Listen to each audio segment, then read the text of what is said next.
Čekam da Simon završi s treningom. Može, ako želiš ovo makni, ja ću obrisati. Ovdje se radi non stop.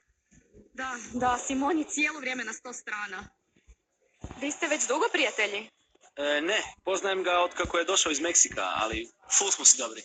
Da, rekao je da ste jako dobri. I što sam htjela pitati?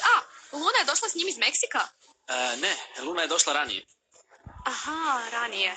I već su bili prijatelji, ne? Da, poznaju se iz djetinjstva. Pa baš je dobro kada uspiješ održavati tolike godine prijateljstva. Da, stvarno da.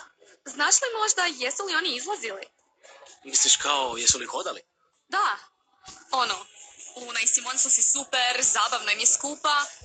A ona je tako lijepa da me ne bi čudilo da su bili skupa nekad, ne? Stvarno ne bi bilo čudno, ne? Gle, ja stvarno ne znam. Jasno, znači misliš da nikad nije bilo ništa? Ja mislim da bi to trebala pitati Simona. Da, dobro. Joj, ovo je natječaj za film. Možda nam upravo javljaju da su nas odabrali. Moram se javiti, oprosti. Da, javi se. Halo?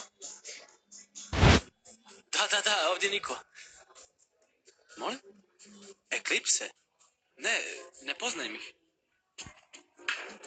Okej, razumijem. Što je bilo? Što su ti rekli? Jedan bend je prijavio istu pjesmu kao i mi, prije nas. I sad smo diskvalificirani.